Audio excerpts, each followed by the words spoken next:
We tell you here on Mark Rogers TV that we like to hear from you. We tell you that all the time, and 86 times you delivered in March. So this is our viewer response from March. So 86 comments. I picked out a few to respond to this month. We've got the Jonathan Taylor commentary, the University of Alabama football player who was kicked off the team for violence against women.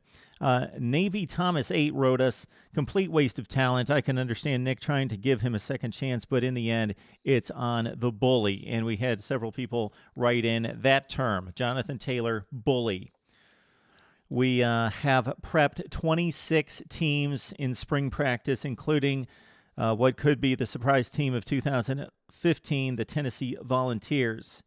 Devian Atkinson writes, Tennessee will be contending for the title in 2 to 3 years. Mark my words, Butch Jones is that good.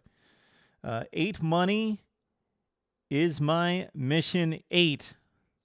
Gotta love that handle.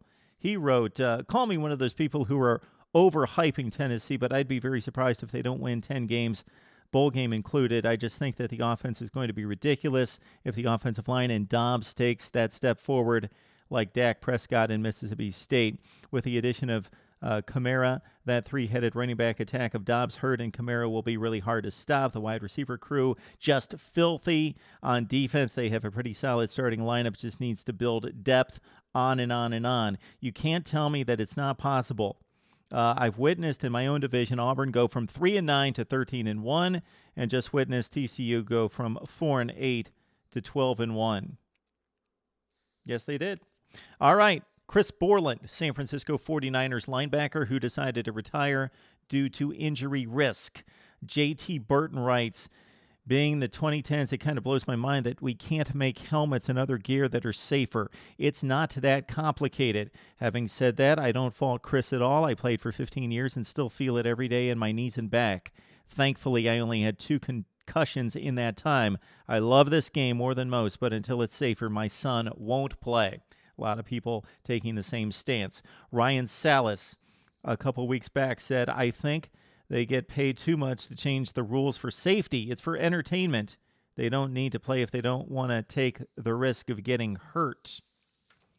It's a physical sport. It's a collision sport. I want to make it as safe as possible. Yes, I mentioned in my video post that it takes away from the entertainment of the huge hit, but people's safety a little bit more important. I know that they're being compensated millions and millions of dollars, but they're still putting their life and limb on the line.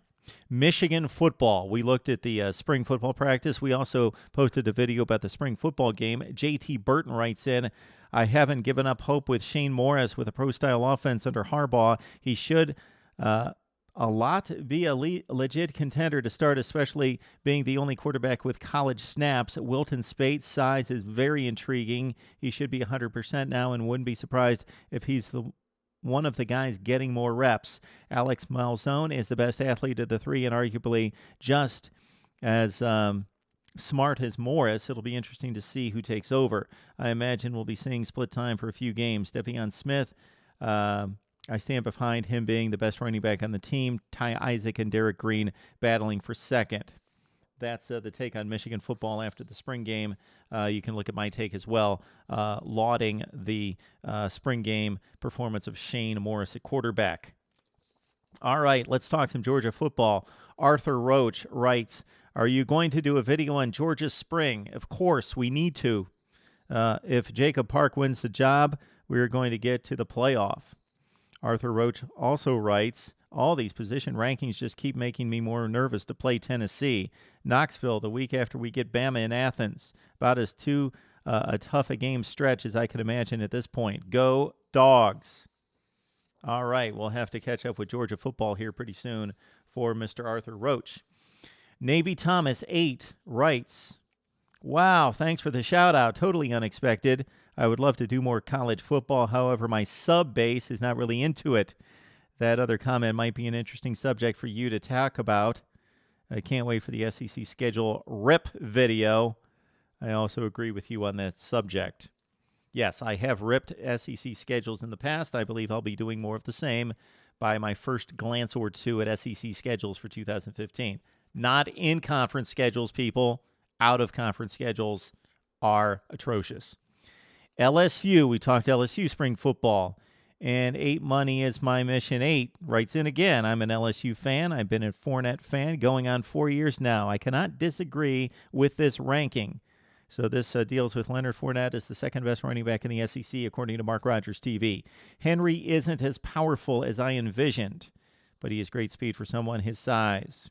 So he goes on to talk about LSU football, talking about the running back situation, and, of course, one Mr. Leonard Fournette, who should have an even better season in 2015 with the Tigers.